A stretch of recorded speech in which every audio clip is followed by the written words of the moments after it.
Boa noite a todos. E, mais uma vez, vamos continuar meditando. Como é interessante a gente passar por dificuldades e ver a solução, o livramento em Deus. Mas você imagina quando você está no meio da solução, do livramento, e novamente você passa outra dificuldade? Uma sucessão de coisas ruins? Parece até que Deus não está conosco, né? Muita gente pensa assim, e acha até que está amaldiçoado.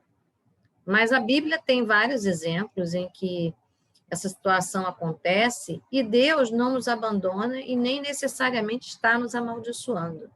Porque o Deus conosco, o Deus presente, ele é fiel. E a gente já conhece a história de Jó, muito conhecida por muitas pessoas, né? A história bíblica. Perdeu tudo e Deus trouxe de volta, saúde, dificuldade. Mas há uma história bíblica muito interessante, que é a de Paulo. O apóstolo Paulo, no capítulo 28 do livro de Atos, ele passa um aperto grande, assim, uma sucessão de situações ruins, pois ele está sendo preso injustamente, depois julgado, né? E levado injustamente, transferido para outra prisão, depois injustamente ele vai ser transportado, ele tenta avisar que aquele momento do transporte não é o adequado, mas há uma teimosia com o capitão da embarcação e quem está dirigindo o grupo que vai levá-lo, e eles entram numa tempestade. E ao entrar na tempestade, eles sofrem muitos danos, vão perdendo tudo, vão passando muita necessidade e ficam à deriva. E a deriva, ainda assim, eles têm que jogar a carga no mar para ver se alivia, mas não teve jeito. O navio bate numa pedra, encalha, e o risco agora era total. Mas durante essa trajetória, Deus fala com Paulo e diz a ele que ele não se preocupe porque ele vai chegar onde precisa. E ele crê no que Deus falou. E ele tranquiliza todo mundo, inclusive orienta o salvamento. Não é? Que ninguém ia se perder, sabendo ou não nadar, ninguém ia se perder.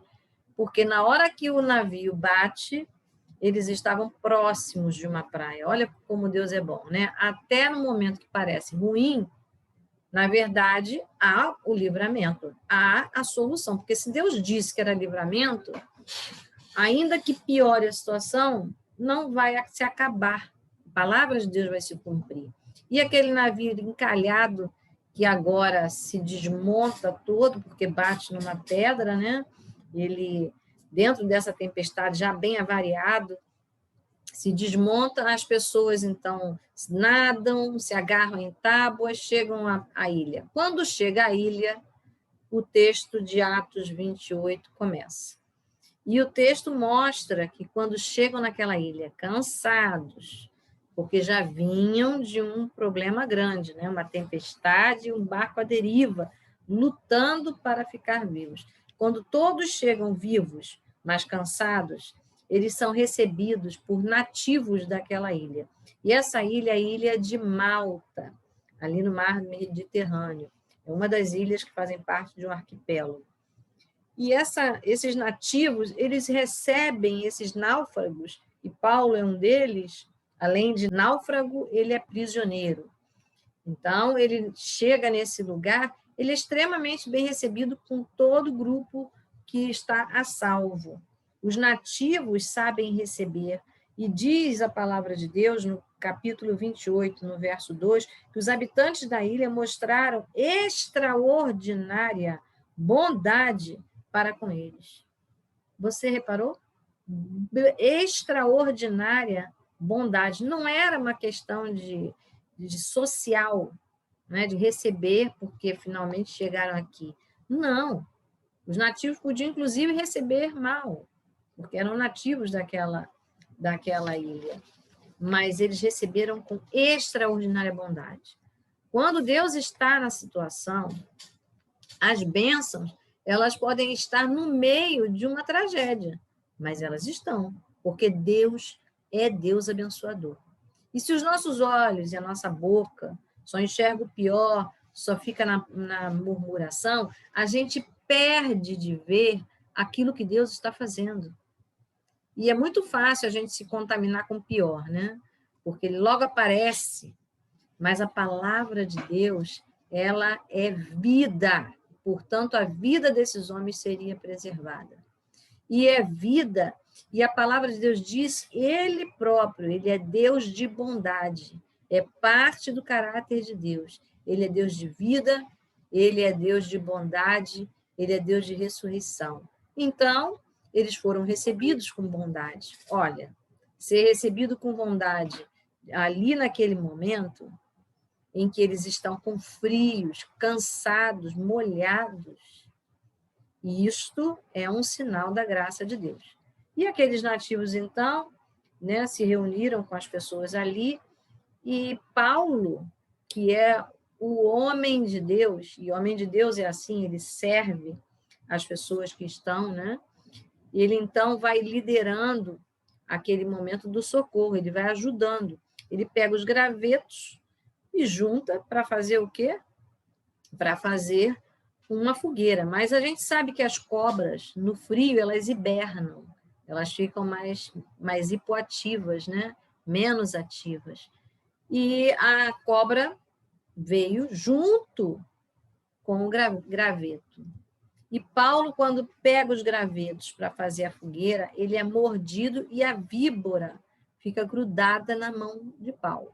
Os nativos, quando viram essa cena, eles imediatamente pensaram, esse aí é um amaldiçoado. Por quê? Porque, além de ser prisioneiro, naufragou, não morreu na água, vai morrer aqui mordido por essa víbora que a gente sabe que é perigosa. E os nativos ficaram parados, aguardando que Paulo ficasse inchado e morresse, porque veneno de cobra é assim, é rápido, né? É diferente de outras situações. E, imediatamente, Paulo continua fazendo o que estava fazendo. Se ele estava recolhendo os gravetos, ele continua a recolher os gravetos. Que interessante. Quantas vezes eu e você, nós estamos em situações difíceis e a coisa piora. Mas quando a coisa piora, a gente não tem a atitude de Paulo, né? Como é importante a gente já aprender com ele. E, além de tudo, quando na situação nós somos frontalmente atingidos, quantas vezes as pessoas se desesperam. E aí que elas acham que realmente a coisa não vai ser boa. Mas esse é o senso comum, esse é o que as pessoas pensam, é o que os nativos daquele lugar podiam pensar.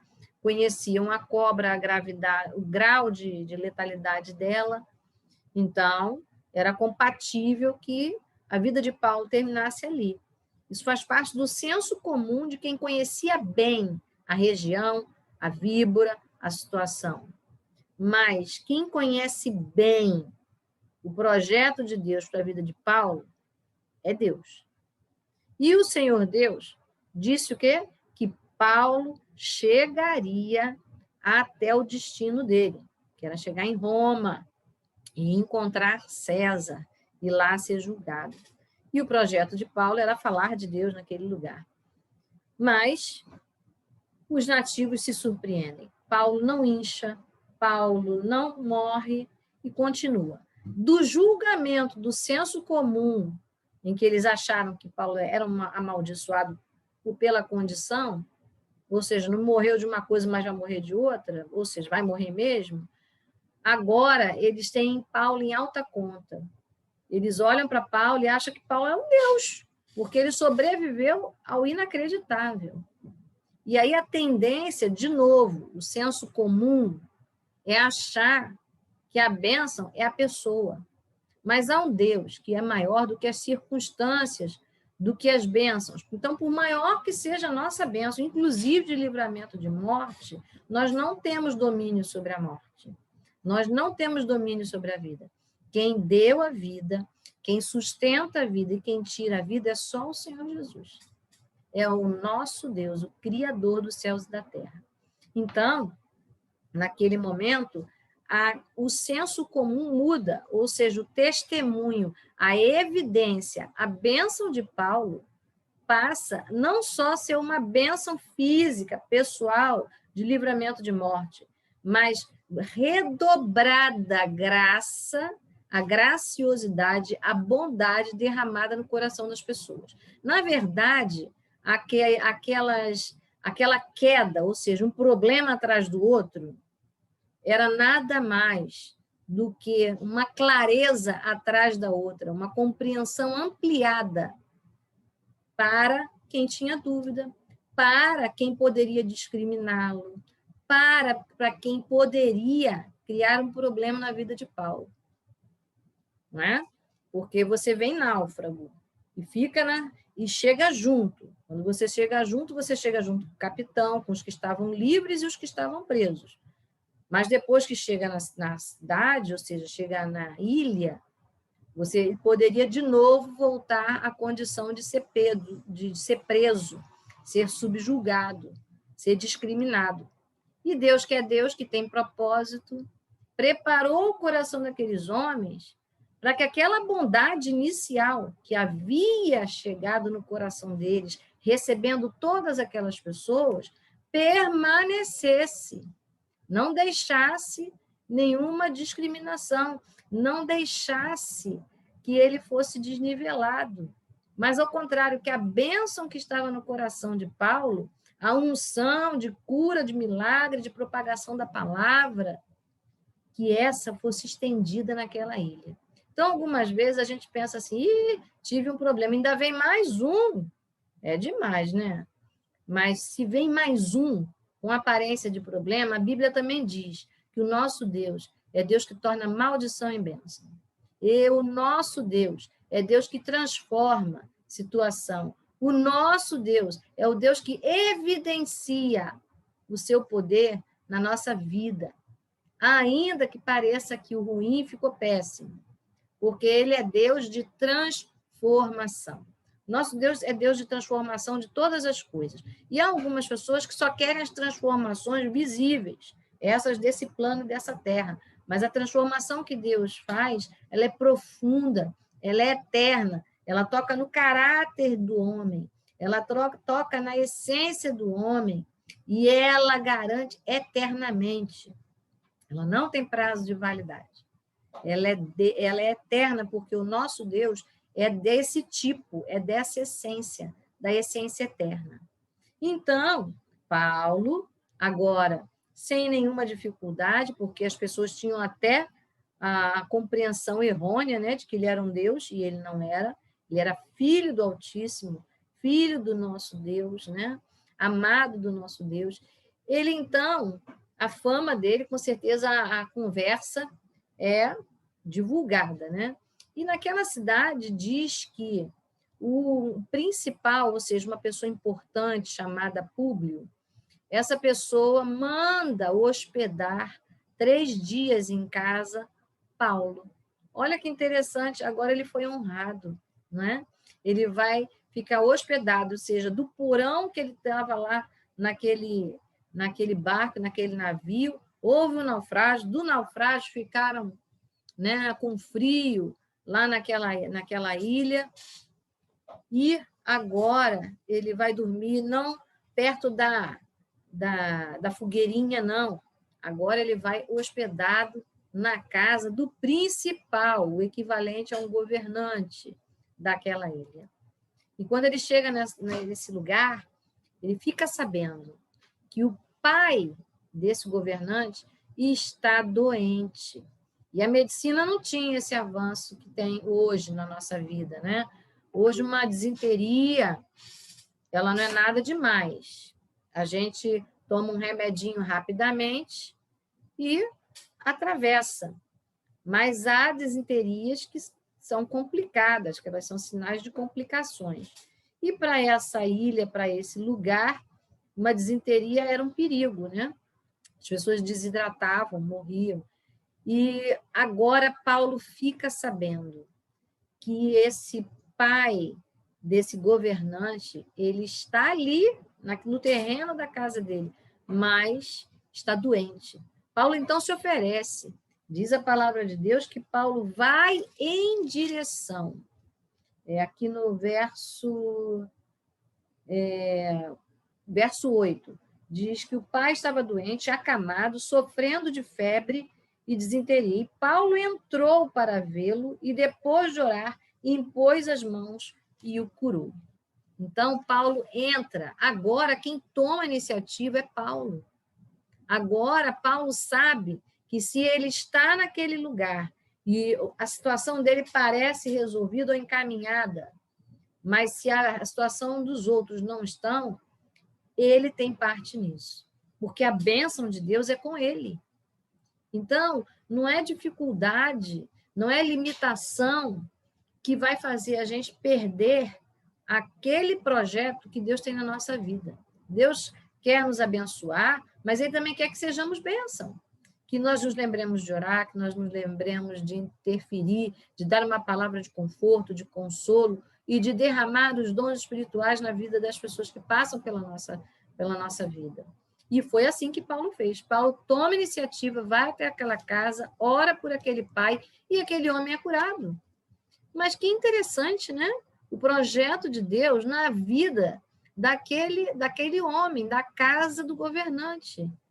Deus traz de um navio, né, que foi praticamente destruído no naufrágio, e ele tira de lá um homem de Deus para abençoar. Olha que interessante, não é? De lá, daquela situação desgraçada, ou seja, contraditória, de uma situação contraditória, Deus traz uma bênção também para aquele lugar. Então, não era só a vida de Paulo que estava numa situação difícil, que de repente cuidado, tratado e amado, né, e percebido o movimento de Deus, mas também na da própria ilha. Aquela tragédia, aquela situação, aquela desgraça, também dentro dela tinha a bênção.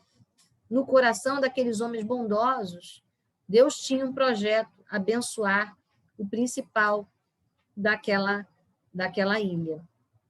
E aí, Paulo, de novo, as pessoas percebem que Paulo tem alguma coisa a ver. Deus e saúde e restauração de saúde entre esse conjunto de informações. E rapidamente, agora muitos daquela ilha que precisavam de cura, diz a Bíblia, que tendo conhecido isso, os outros doentes da ilha vieram e foram curados. Paulo era uma bênção que estava chegando no meio de uma tragédia naquela ilha. E também, aquela ilha não tinha apenas o pai do principal. Aquela ilha precisava de cura física. E a gente pode imaginar mais uma tragédia do lado da outra, ou seja, a ilha já tinha doentes e ainda recebe náufragos. Que bênção tem isso? Mas olha que interessante, aquela ilha que tinha muitos doentes, tinha bondade para receber e hospedar o desconhecido. Que interessante. Ou seja, o coração daqueles homens tinha espaço.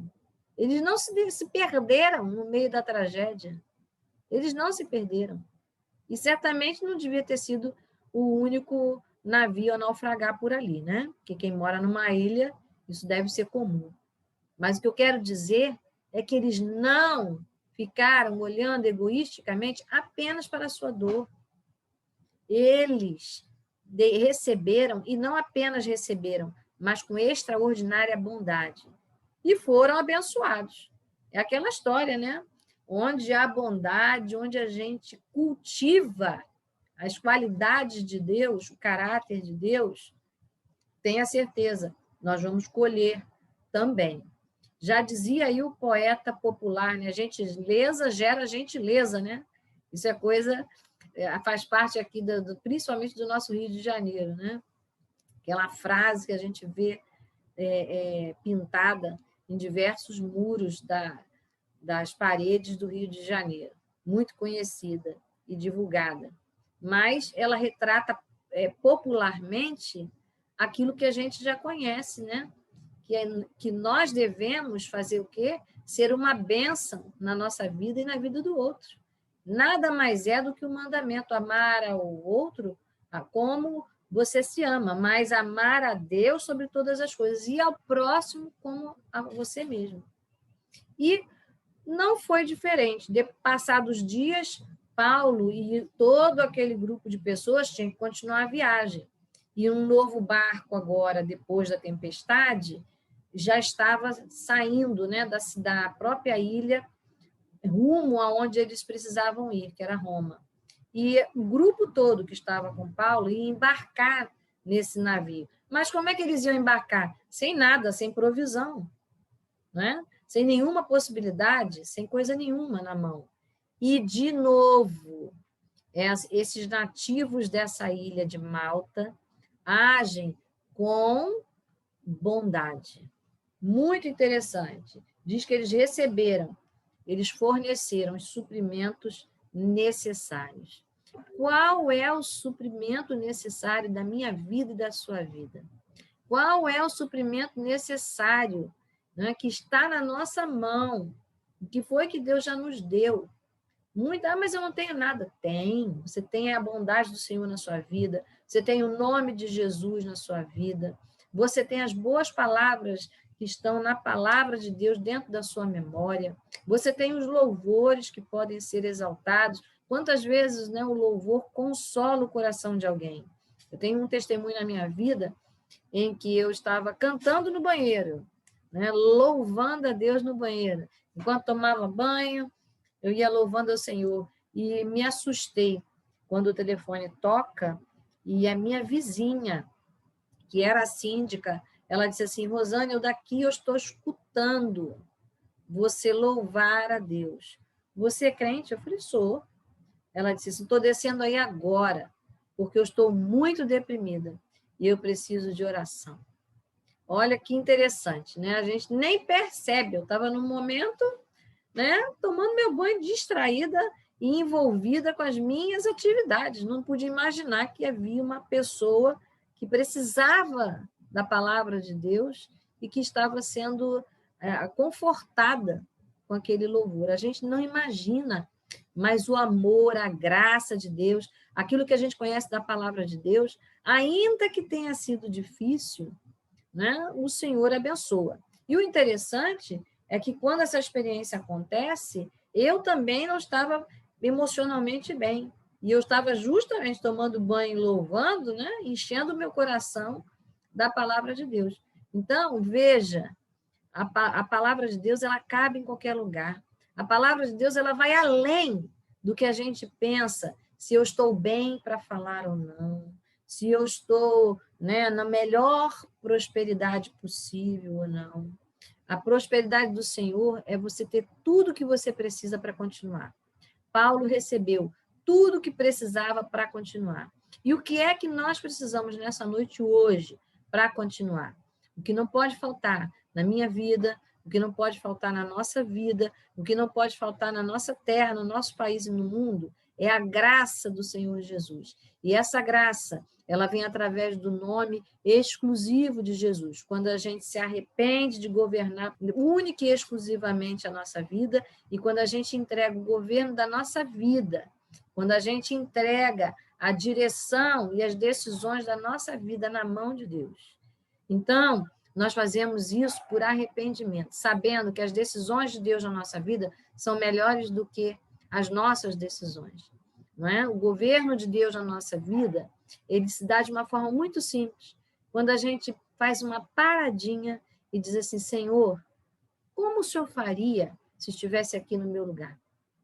Senhor, eu não tenho capacidade, possibilidade de fazer. Me capacita com a tua capacidade. Senhor, em nome de Jesus, me livra dos impedimentos para que eu realize o melhor aqui, nessa hora e nesse lugar.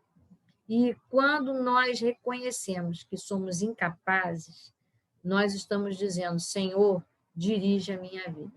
Por isso, se há alguma situação na sua vida que você sabe que desagrada o coração de Deus, e há alguma situação na sua vida em que você sabe que isso não é a bondade de Deus nem para você e nem para outros, é bom que hoje, agora, a gente pare, peça perdão a Deus por esse pecado, pelos nossos pecados. E muitas vezes a gente até nem se lembra. É bom também fazermos uma revisão e dizer, Senhor, existe alguma coisa que eu preciso me consertar com o Senhor? Às vezes a gente se acha muito bom, mas não é. Então é bom a gente perguntar ao Senhor, Senhor, existe alguma coisa que atrapalha a minha amizade com o Senhor? Né? Peça perdão, porque o Senhor é Deus perdoador. É tudo que Ele deseja, reatar essa amizade com você, reatar esse entrelace, né? Esse sacrifício que Jesus fez na cruz não é para ficar desprezado e nem ser limitado, área sim, área não. Não, é para Jesus se instalar e governar a nossa vida, dirigir o nosso pensamento, as nossas emoções, os nossos impulsos. Ele é Senhor, que sabe dar equilíbrio, qualidade e, principalmente, salvação. Não só da carne, do coronavírus, da dívida, né, da questão judicial, não. Ele é Senhor, que sabe nos salvar, nos resgatar e nos preparar para eternamente permanecermos na presença dele, como ele deseja, com uma vida abençoada. Então, vamos orar? Vamos pedir a Deus perdão pelos nossos pecados, sabendo que só ele pode fazer a transformação que nós não podemos. E como nós estamos precisando, né, de muitas transformações na nossa vida, ao nosso redor, na nossa cidade e no nosso país. Então, quero convidar você a orar junto comigo. Vamos orar. Senhor, em nome de Jesus, nós queremos diante de Ti agora te pedir perdão pelos nossos pecados, porque em nome de Jesus nos foi dada essa graça, falar contigo, e é no nome de Jesus que nós queremos te pedir. Senhor, que a nossa vida a partir de agora seja diferente, seja uma vida transformada, que o Senhor olhe para a nossa vida e se agrade dela, porque essa obra não pode ser feita por nós não temos essa capacidade, mas nós fazemos todo o esforço e ainda assim muitas vezes nós tropeçamos. Mas no teu poder, com a tua mentalidade, com os teus sentimentos dentro de nós, com a tua misericórdia, com a tua direção, com a orientação da tua palavra viva e prática dentro de nós na hora certa, nós conseguiremos. Por isso, Senhor, em nome de Jesus, que o teu Espírito Santo tenha liberdade de nos libertar de tudo aquilo que não te agrada e que não é bom nem para a gente, nem para o outro. E recebemos agora, Senhor, conserto na nossa vida terrena, mas principalmente na nossa vida espiritual, que a gente possa se apossar agora da razão de viver, que é Cristo Jesus, o Senhor, que nos dá liberdade em Cristo Jesus. É no nome de Jesus que nós oramos e recebemos de Ti a bênção, a salvação, a cura, o milagre, tudo que o Senhor desejar derramar na nossa vida. Agora, dá-nos também, Senhor, atitudes coerentes. O exemplo de Paulo, Senhor, se faça também na nossa vida. Quando passarmos por situações difíceis, como o nosso país já está passando, que nós tenhamos atitudes como a de Paulo, que a gente olhe para frente, que a gente siga os alvos, os objetivos, coerentes com a situação, mas sem perder a oportunidade de exercitar o melhor que o Senhor já colocou na nossa vida. É em nome de Jesus que nós oramos e te agradecemos. Amém. Amém.